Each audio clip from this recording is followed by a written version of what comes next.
नीलाम्बुजश्यामलकोमलाङ्गं सीताशमारोपितवामभागं पाणौ महासायकचर्चापं नमामि राम रघुवंशनाथं। बुद्धिहीनतनुजानिके सुमिरौ पवनकुमार बलबुद्धिविद्यादेव मोहि हरहु क्लेश विकार। बोलिए वृंदावन बिहारी लाल की जय। प्रिय सज्जनों, में सनातन धर्म सम्राट देवर्षि संत विमलेश्वर गुरुकुल अयोध्या बोल रहा हूँ।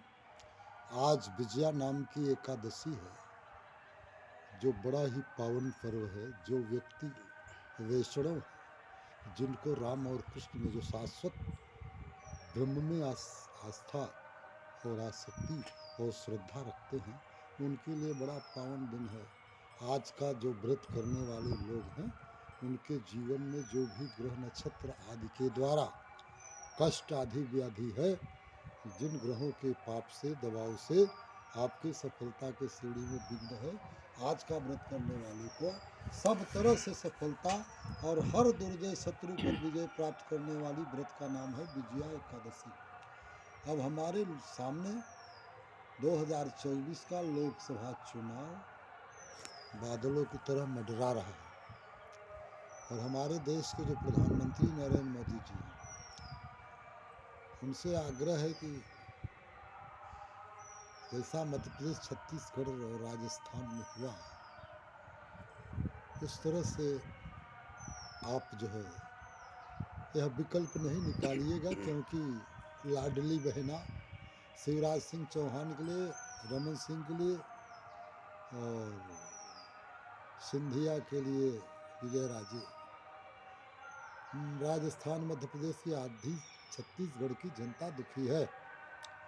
उसी तरह से इलाहाबाद लोकसभा में जब से देश में चुनाव होने लगा, देश आज़ाद हुआ, सबसे सौम्य सभ्य लोकसभा सांसद केसरी देवी है।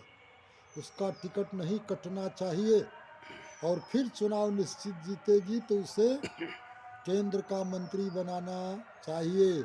नरेंद्र मोदी जी, आपके यहाँ मैं आज ही दरखास्त देता हूँ, इस बार आपके प्रधानमंत्रित्व काल में प्रयागराज का कोई भी एक केंद्रीय मंत्री नहीं है। ये तीर्थराज प्रयाग है। अब रीता बहुगुणा जोशी हैं, यद्यप तेज हैं, व्यवहार कुशल हैं, पर तेज हैं। स्त्री में 3 गुण होता है।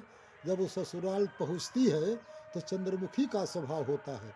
जब बेटा बेटी हो जाते हैं तब वो सूरजमुखी हो जाती है, और जब बेटवा का विवाह हो गया, पतोहू आ गई तो ज्वालामुखी हो जाती है।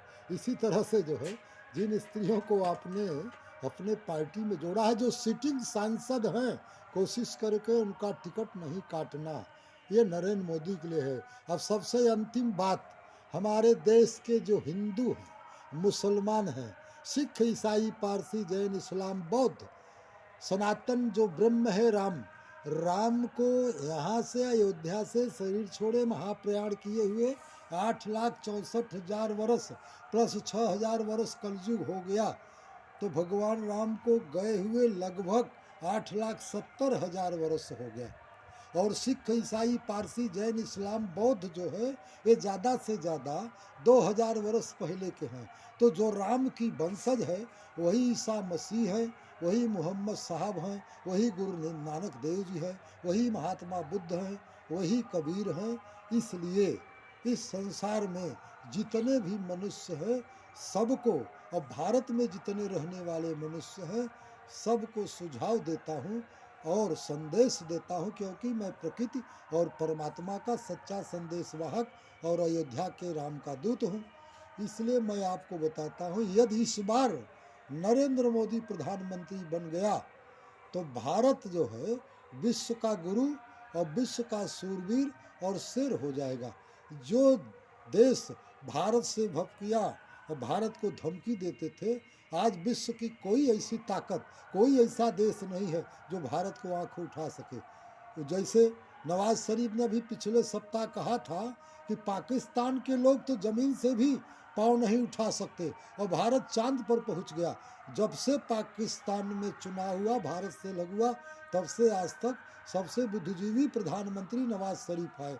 लेकिन वहाँ की जो जनता है, इस्लाम धर्म का सबसे कट्टर दुश्मन है तो केवल मुस्लिम जाति है। और हिंदू धर्म का, सनातन हिंदू धर्म का कोई कट्टर जो है दुश्मन है तो सबसे बड़ा हिंदू है। क्यों?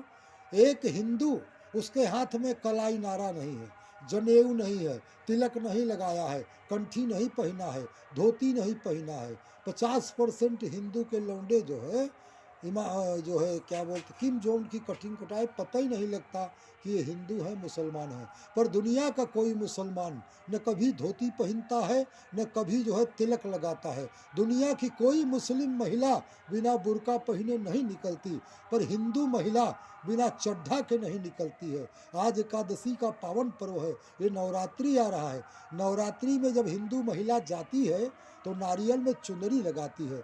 नारियल तो प्रकृति ने बनाया, पर जो तुम्हारा शरीर है उसी में दुर्गा वास करती है। तू अपने तन मन को अगर चुनरी पहन कर और नारियल में चुनरी लगा के चली जा दुर्गा मंदिर में, तो तुरंत माता रानी प्रकट हो जाएगी और तेरी हर कामना पूरी हो जाएगी। पर तू सुपड़खा ताड़का और पूतना बन कर के और तवायफ बन कर के और माता रानी के मंदिर में जा रही है, तो माता रानी कभी तेरा भला करने वाली नहीं है।